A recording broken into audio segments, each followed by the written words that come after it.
ಆತ್ಮೀಯರೇ, diamond of English ಚಾನಲ್ಗೆ ಸ್ವಾಗತ. Learn English with Kumar.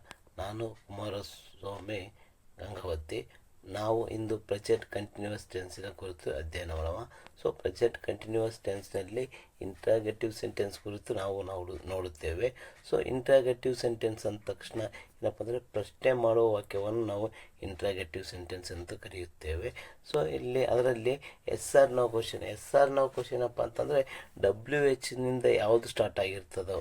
For example, are you Kumar, next am I king, is he going to Gangavati. So ಈ ಥರ first helping verb ಬಂದಿತ್ತಂದರೆ ಅದಕ್ಕೆ ಏನಂತ ಕರಿತೀವಪ್ಪ ಅಂತಂದರೆ ಎಸ್ ಆರ್ ನೋ ಕ್ವಶನ್ ಅಂತ ಕರಿತೀವಿ.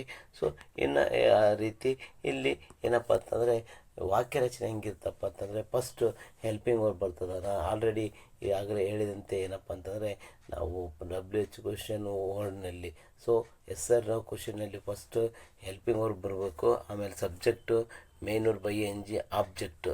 So yes or no question ಬೇರೆ, WH ಕ್ವಶನ್ ಬೇರೆ. ಸೊ WH ಕ್ವಶನ್ ವರ್ಡ್ಸಲ್ಲಿ WHದಿಂದ ಸ್ಟಾರ್ಟ್ ಆಗ್ತದೆ, but yes or no question helping ವರ್ಬ್ದಿಂದ ಸ್ಟಾರ್ಟ್ ಆಗುತ್ತದೆ.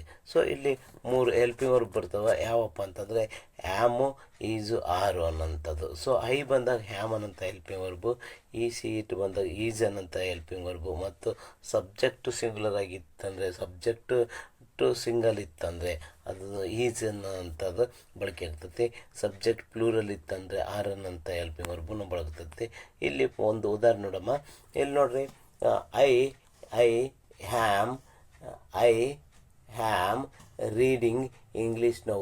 ಐ ಅಂತಂದರೆ ಏನು? ನಾನು. ನೌ ಅಂತಂದರೆ ಈಗ. ನಾನು ಈಗ ಇಂಗ್ಲೀಷನ್ನು ಏನಪ್ಪ ಅಂದರೆ ಓದುತ್ತಾ ಇದ್ದೇನೆ. ನಾನು ಇಂಗ್ಲೀಷನ್ನು ಓದುತ್ತಾ ಇದ್ದೇನೆ ಅನ್ನೋಂತಹ ಮೀನಿಂಗು ಕೊಡುತ್ತದೆ. ಸೊ ಅದನ್ನೇ ನಾವು ಏನಪ್ಪ ಅಂತಂದರೆ ಇಂಟ್ರಾಗೇಟಿವ್ ಸೆಂಟೆನ್ಸಿಗೆ ಮಾಡಬೇಕಂದ್ರೆ ಮೊದಲು ನಾವು ಏನು ಮಾಡಬೇಕು, ನಾವಿಲ್ಲಿ ವಾಕ್ಯ ಏನೈತಪ್ಪ ಅಂತಂದರೆ ಐ ಆಮ್ ರೀಡಿಂಗ್ ಇಂಗ್ಲೀಷ್ ಅಂತೈತಿ. ಸೊ ಇಲ್ಲಿ ಫಸ್ಟ್ ವಾಕ್ಯ ಏನು ಬರ್ತಪ್ಪ ಅಂತಂದರೆ ಇಲ್ಲಿ ನೋಡ್ರಿ, ಇಲ್ಲಿ ಏನಪ್ಪ ಅಂದರೆ am I reading English now. So ಇಲ್ಲಿ ನೋಡ್ರಿ, ಇಲ್ಲಿ ಫಸ್ಟಿಗೆ ಏನು ಬರ್ಬೇಕಪ್ಪ ಅಂತಂದರೆ ಹೆಲ್ಪಿಂಗ್ ವರ್ಬ್ಗಳು ಬರಬೇಕು. ಹೆಲ್ಪಿಂಗ್ ವರ್ಬ್ ಬರ್ಬೇಕಂದ್ರೆ ನಾವು ಏನು ನೋಡ್ಬೇಕು? ಸಬ್ಜೆಕ್ಟನ್ನು ನೋಡಬೇಕು. ಸಬ್ಜೆಕ್ಟ್ ಏನೈತಿ? ಐ ಐತಿ. ಐ ಬಂದಾಗ ನಾವು ಏನು ಬರ್ತೀವಿ? I ham. Next main verb reading, next object English now. So I reading English now. So ಇದರ ಕನ್ನಡ ಅರ್ಥ ನಾವು ನೋಡಿದಾಗ ಆಮ್ ಐ ನಾನು ಈಗ ಇಂಗ್ಲೀಷನ್ನು ಓದುತ್ತಿದ್ದೇನೆಯೇ. ನೋಡ್ರಿ, ನಾನು ಈಗ ಇಂಗ್ಲೀಷನ್ನು ರೀಡಿಂಗ್ ಪ್ಲಸ್ ಆ್ಯಮ್ ರೀಡಿಂಗ್, ಓದುತ್ತಿದ್ದೇನೆಯೇ ಅನ್ನಂತಹ ಮೀನಿಂಗನ್ನು ಕೊಡ್ತದೆ. ಸೊ ಅದೇ ರೀತಿ ಮುಂದಿನ ವಾಕ್ಯಕ್ಕೆ ನೋಡಿದಾಗ we are living in Gangavati. We ಅಂತಂದರೆ ನಾವು, ಗಂಗಾವತಿಯಲ್ಲಿ, ಲಿವಿಂಗ್ ಅಂದರೆ ವಾಸಿಸುತ್ತಾ ಇದ್ದೇವೆ. ಸೊ ಕನ್ನಡ ಮೀನಿಂಗ್ ನೋಡಿದಾಗ ನಾವು ಗಂಗಾವತಿಯಲ್ಲಿ ವಾಸಿಸುತ್ತಿದ್ದೇವೆ. ಸೊ ಅದೇ ಥರ ಏನಪ್ಪ ಅಂತಂದರೆ ಇದನ್ನು ನಾವು ಏನಪ್ಪ ಅಂತಂದರೆ ಇಂಟ್ರಾಗೇಟಿವ್ ಸೆಂಟೆನ್ಸಿ ಅಂದರೆ ಎಸ್ ಆರ್ ನೋ ಕ್ವಶನಿಗೆ ಮಾಡಿದಾಗ, so are we living in Gangavati. So ನಾವು ಮೊದಲು ಏನು ಬರಿಬೇಕಪ್ಪ ಅಂತಂದರೆ ಹೆಲ್ಪಿಂಗ್ ವರ್ಬ್ ಬರಿಬೇಕು. ಹೆಲ್ಪಿಂಗ್ ವರ್ಬ್ ಬರಿಬೇಕಂದ್ರೆ ನಾವು ಏನು ನೋಡಬೇಕು?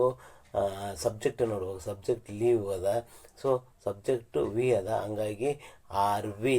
ನೆಕ್ಸ್ಟು ಏನಪ್ಪ ಅಂದ್ರೆ ಲಿವಿಂಗ್ ಇನ್ ಗಂಗಾವತಿ ಅಂತ ಬರಿತೀವಿ. ಸೊ ನಾವು ಕನ್ನಡದ ಅರ್ಥ ನಾವು ನೋಡಿದಾಗ ನಾವು ಗಂಗಾವತಿಯಲ್ಲಿ ವಾಸಿಸುತ್ತಾ, ಲಿವಿಂಗ್ ಅಂದರೆ ವಾಸಿಸುತ್ತಾ ಇದ್ದೇವೆಯೇ. ಏನಪ್ಪ ಅಂದರೆ ಆರ್ ವಿ, ಇದ್ದೇವೆಯೇ. ಆರು ಬಂದಾಗ ಇದ್ದೇವೆ ಅನ್ನೋಂತಹ ಮೀನಿಂಗ್ ಕೊಡ್ತೈತಿ. ನೆಕ್ಸ್ಟ್ ಅದೇ ಥರ ಏನಪ್ಪ ಅಂತಂದರೆ ಮುಂದಿನ ಎಕ್ಸಾಂಪಲಿಗೆ ನಾವು ನೋಡಿದಾಗ, ಸೊ ಏನಪ್ಪ ಅಂತಂದರೆ ಮುಂದಿನ ಎಕ್ಸಾಂಪಲ್ ನೋಡಿದಾಗ you are writing homework.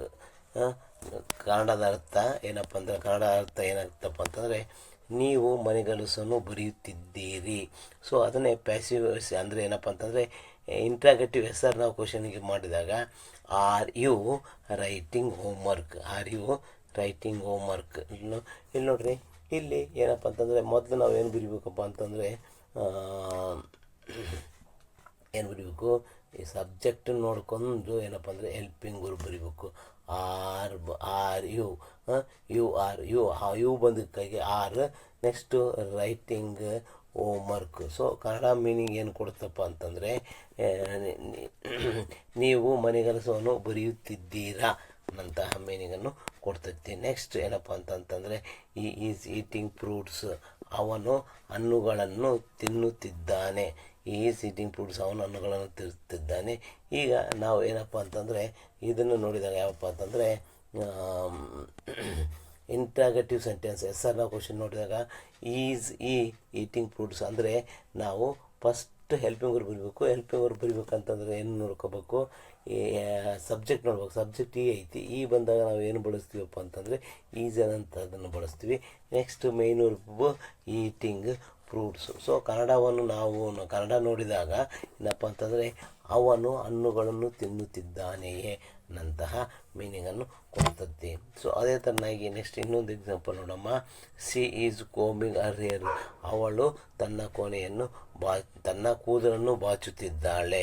So ಇಲ್ಲಿ ಸೇಮ್ ಅದೇ ಥರ ಏನಪ್ಪ ಅಂದರೆ ಇಂಟ್ರಾಗೇಟಿವ್ ಸೆಂಟೆನ್ಸ್ ಬರಬೇಕಪ್ಪ ಅಂತಂದರೆ ಮೊದಲು ನಾವು ಏನು ಹಾಕ್ಕೋಬೇಕು, ಈಸ್ ಹಾಕ್ಕೋಬೇಕು. ಈಸ್ ನಂತರ ಏನಪ್ಪ ಅಂತಂದರೆ ಸಬ್ಜೆಕ್ಟ್ ಇಲ್ಲಿ ಶಿ ಐತೆ, ಹಂಗಾಗಿ ಈಸ್ ಹಾಕ್ಕೊಂಡಿವಿ. Is she combing her hair.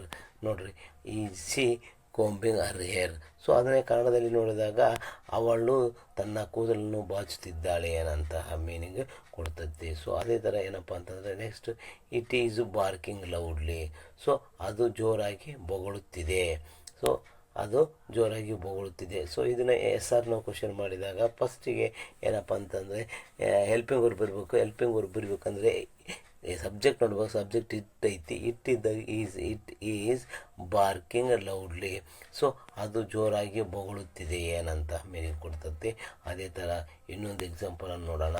So they are swimming in the river, ಅವರು ನದಿಯಲ್ಲಿ ಈಜುತ್ತಿದ್ದಾರೆ. ಸೊ ಅವರು ನದಿಯಲ್ಲಿ ಈಜುತ್ತಿದ್ದಾರೆ. ಸೊ ನಾವು ಇಂಟ್ರಾಗೇಟಿವ್ ಎಸ್.ಆರ್ ನಾವು ಕ್ವಶನ್ ಮಾಡ್ಬೇಕಂದ್ರೆ ಮೊದಲಿಗೆ ಏನು ಬಳಕೆ ಮಾಡ್ಕೋಬೇಕು, ಹೆಲ್ಪಿಂಗ್ ವರ್ಬ್ ಬಳಕೆ ಮಾಡಬೇಕು. ಹೆಲ್ಪಿಂಗ್ ವರ್ಬ್ ಬಳಕೆ ಮಾಡ್ಬೇಕಂದ್ರೆ ಮೊದಲು ನಾವೇನು ನೋಡಬೇಕು, ಸಬ್ಜೆಕ್ಟ್ ನೋಡ್ಬೇಕು. ಸಬ್ಜೆಕ್ಟ್ ದೇ ಐತಿ, ಇದರಿಂದಾಗಿ are they swimming in the river. So are they swimming in the river. So ಅದೇ ಥರ ಏನಪ್ಪ ಅಂತಂದರೆ ಕನ್ನಡ ಮೀನಿಂಗ್ ನೋಡಿದಾಗ ಅವರು ನದಿಯಲ್ಲಿ ಈಜುತ್ತಿದ್ದಾರೆ ಅಂತ. ನೋಡ್ರಿ, ನಾವು ಈ